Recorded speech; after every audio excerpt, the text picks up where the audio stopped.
কপাল পুড়ল রুমিন ফারহানার, জুনায়েদকে সমর্থন বিএনপির। এদিকে মুরগি কিনতে গিয়ে দ্বন্দ্ব, পিটুনিতে ক্রেতার মৃত্যু। গাজীপুরের শ্রীপুরে আগুনে পুড়ল 10টি বসতঘর, সর্বস্ব হারালেন ভাড়াটিয়ারা। সংসদ নির্বাচন 2026, আওয়ামী লীগের ভোট পেতে নানা কৌশল, নাটোরের 4 আসন। এবং সর্বশেষ জানাবো টিএফআই সেলে গুম নির্যাতন, শেখ হাসিনা সেনা কর্মকর্তা সহ 17 জনের বিচার শুরু। দর্শক শুনছিলেন সংবাদ শিরোনাম, এবার জানিয়ে দিব বিস্তারিত সংবাদ। তবে তার আগে অনুরোধ থাকবে ভিডিওটিতে একটি লাইক দিন এবং ভিডিও সম্পর্কে আপনাদের গুরুত্বপূর্ণ মতামত কমেন্ট করে জানিয়ে দিন। আপনাদের প্রতিটি কমেন্টে আমাদের অনেক অনুপ্রেরণা যোগায়। কপাল পড়ল রুমিন ফারহানার, জুনায়েদকে সমর্থন বিএনপির। আসন্ন ত্রয়োদশ জাতীয় সংসদ নির্বাচনকে সামনে রেখে জমিয়তে উলামায়ে ইসলাম বাংলাদেশের সঙ্গে আসন সমঝোতা হয়েছে বিএনপির। এরই অংশ হিসেবে তাদেরকে 4টি আসন ছেড়ে দিচ্ছে বিএনপি। দুপুরে রাজধানীর গুলশানে বিএনপি চেয়ারপারসনের কার্যালয়ে সংবাদ সম্মেলনে জমিয়তের সঙ্গে আসন সমঝোতার কথা জানান মির্জা ফখরুল ইসলাম আলমগীর। যেসব আসনে ছাড় দেওয়ার ব্যাপারে সমঝোতা হয়েছে সেগুলোর মধ্যে সিলেট 5 আসনে জমিয়তে উলামায়ে ইসলাম বাংলাদেশের আমির উবাইদুল্লাহ ফারুক, নীলফামারী 1-এ দলটির মহাসচিব মঞ্জুরুল ইসলাম আফেন্দি, ব্রাহ্মণবাড়িয়া 2 আসনে জুনায়েদ আল হাবিব এবং মনির হোসেন কাশেমি নারায়ণগঞ্জ 4 আসন থেকে প্রার্থী হবেন। আসন্ন সংসদ নির্বাচনে বাংলাদেশ জাতীয়তাবাদী দলের সমর্থন নিয়ে ব্রাহ্মণবাড়িয়া 2 আসনে লড়বেন জমিয়ত নেতা মাওলানা জুনায়েদ আল হাবিব। এর মাধ্যমে দলীয় মনোনয়ন বঞ্চিত হলেন সংরক্ষিত আসনের সাবেক সংসদ সদস্য ও বিএনপি সহ আন্তর্জাতিক বিষয়ক সম্পাদক ব্যারিস্টার রুমিন ফারহানা। তবে দলীয় মনোনয়ন না পেলেও এই আসনে স্বতন্ত্র হয়ে লড়ার ঘোষণা দিয়েছে ব্যারিস্টার রুমিন ফারহানা। গত শুক্রবার বিকালে ব্রাহ্মণবাড়িয়া সরাইল উপজেলার পানিশ্বর ইউনিয়নের বিটঘর বাজারে বিএনপি চেয়ারপারসন খালেদা জিয়ার রোগমুক্তি কামনায় দোয়া এবং মত বিনিময় সভায় প্রধান অতিথির বক্তব্যে রুমিন ফারহানা এই কথা বলেন। এরপর থেকে গুঞ্জন উঠে দলীয় মনোনয়ন না পেলেও তিনি স্বতন্ত্র হয়ে লড়বেন। মুরগি কিনতে গিয়ে দ্বন্দ্ব, পিটুনিতে ক্রেতার মৃত্যু।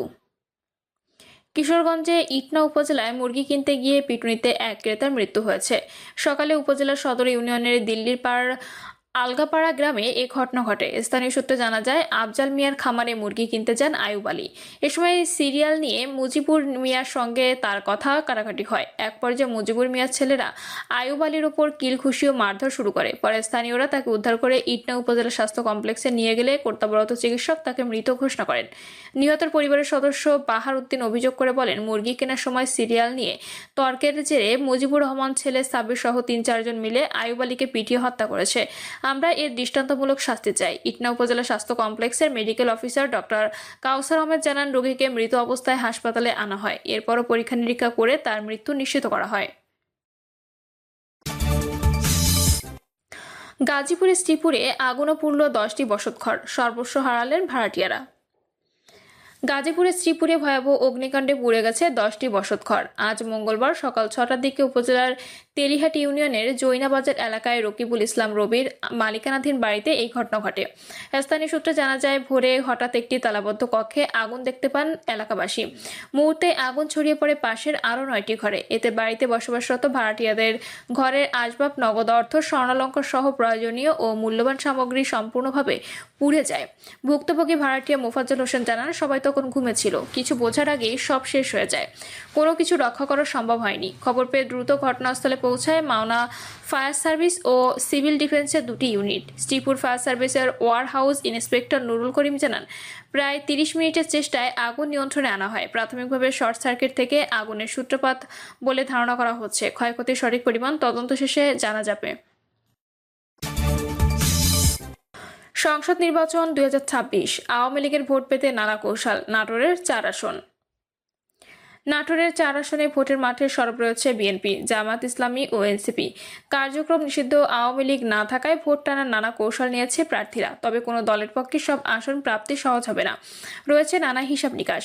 নাটোর 3 আসনে বিএনপি থেকে সাবেক আইসিটি প্রতিমন্ত্রী জুনাইদ আহমেদ পলকের চাচা শ্বশুর অধ্যক্ষ আনোয়ারুল ইসলাম আনু মনোনয়ন পাওয়ার এলাকায় চাঞ্চল্য সৃষ্টি হয়েছে। তবে আনু বলেন, পলকের জন্মের আগে থেকে রাজনীতি করি, রাজনীতি আর আত্মীয়তা এক নয়। বিএনপির একাত্ম বলছে, চাচা শ্বশুর হওয়ার পলক অনুসারী নেতাকর্মীদের সুবিধা দিচ্ছেন তিনি। এ বিষয়ে ডাহিয়া ইউনিয়ন পরিষদের চেয়ারম্যান ও ইউনিয়ন আওয়ামী লীগের সাধারণ সম্পাদক সিরাজুল মজিদ মামুন বলেন, আমরা যারা আওয়ামী লীগ করি তারা দলের সিদ্ধান্ত অনুযায়ী কাজ করব। নৌকায় প্রার্থী না থাকলে আওয়ামী লীগের 90% ভোট কেন্দ্র যাবে না। সিংড়া উপজেলা বিএনপির সদস্য সচিব অধ্যাপক শারফুল ইসলাম বুলবুল বলেন, পলকের চাচা শ্বশুর হিসেবে না আনোয়ারুল ইসলাম দলমত নির্বিশেষে সকলের ভোট পাবেন। নাটোর 3 আসনে বিএনপির মনোনীত ধানের শীষের প্রার্থী অধ্যক্ষ আনোয়ার হোসেন আনু বলেন, পলকের জন্মের আগে থেকে রাজনীতি করে আসছি। পলক ভাতিজি জামাই, এটা অস্বীকার কোনো সুযোগ নেই। তবে আত্মীয়তা আর রাজনীতি এক নয়। সিংড়া 3 আসনে জামায়াতের প্রার্থী অধ্যাপক সাইদুর রহমান বলেন, আমাদের নিরামক হলো দলীয় সুশৃঙ্খল জনশক্তি ও দেশের জনগণ। আমরা সকল শ্রেণী পেশার মানুষ নিয়ে একটা দুর্নীতিমুক্ত বাংলাদেশ গড়তে চাই। এছাড়া এনসিপি থেকে মনোনয়ন পেয়েছে অধ্যক্ষ জার্জিস কাদির।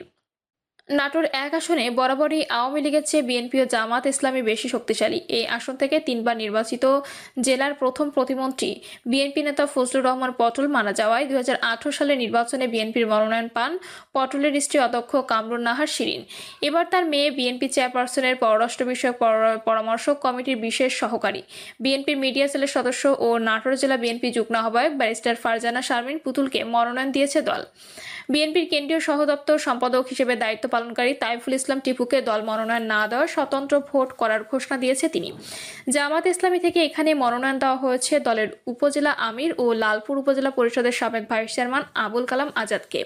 এই আসনে এবি পার্টি জেলা সদস্য সচিব এএসএ মোকাররবুর রহমান নাসিম, খেলাফত মজলিসের ডক্টর আজাবুল হক, বিপ্লবী ওয়ার্কার্স পার্টির আনসার আলী দুলাল ও সাম্যবাদী দলের মঞ্জুরুল ইসলাম মিঠুও নিজ নিজ দলের মনোনীত হিসেবে কাজ করছেন।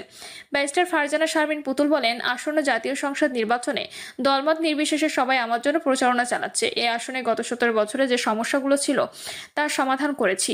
আবুল কালাম আজাদ বলেন, আমি শুরু থেকে সক্রিয়ভাবে কাজ করছি। নাটোর 2 আসনে দুলু চ্যালেঞ্জ। নাটোর 2 আসনে 3 বার নির্বাচিত বিএনপির কেন্দ্রীয় নেতা অ্যাডভোকেট এম রুহুল কুদ্দুস তালুকদার দুলু এবারও দলের প্রাথমিক মনোনয়ন পেয়েছেন। নানা কারণে বিএনপির রাজনীতিতে এই আসনে তিনিই শেষ কথা হিসেবে বিবেচিত। এরপরও চ্যালেঞ্জ রয়েছে। অন্যদিকে এই আসনে নাটোর জেলা জামায়াতের নায়েবে আমির অধ্যাপক ইউনুস আলী প্রার্থী ঘোষণা দিয়েছে জামায়াত। এনসিপি থেকে মনোনয়ন পেয়েছেন দলের জেলা আহ্বায়ক আব্দুল মান্নান। নির্বাচন নিয়ে দুলু বলেন, নির্বাচন যথাসময়ে হতে হবে। এই মুহূর্তে নির্বাচন অত্যন্ত গুরুত্বপূর্ণ। একটা প্রভাবশালী গোষ্ঠী নির্বাচন বানচালের জন্য ষড়যন্ত্র করছে। এর ষড়যন্ত্র মোকাবিলা করতে হবে। ইউনুস আলী বলেন, নির্বাচন নিয়ে ইতিবাচক চিন্তা করছি। সন্দেহ হচ্ছে পুরনো স্বৈরাচারের মতো আবারও নতুনভাবে জনগণের উপর একটা চাপ সৃষ্টি হচ্ছে। জনগণ পরিবর্তন চায়। আব্দুল মান্নান বলেন, এক ফ্যাসিস্ট বিদায় হলেও নব ফ্যাসিস্ট মাথাচাড়া দিয়ে উঠেছে। বাংলাদেশ আর যেন কোনো ফ্যাসিস্ট না জন্মে।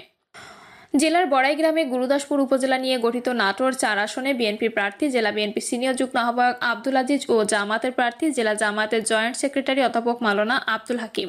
স্বাধীনতার পর থেকে আসনটি বেশিরভাগ সময় আওয়ামী লীগের সাবেক জেলা সভাপতি অধ্যাপক আব্দুল কুদ্দুসের দখলে ছিল। এবি পার্টির পক্ষ থেকে দলের নেতা মুকসেদুল মমিন নির্বাচন নিয়ে বিএনপির আব্দুল আজিজ বলেন, গত 17 বছর এই আসনের নেতাকর্মীদের নিয়ে জনগণের পাশে থেকেছি।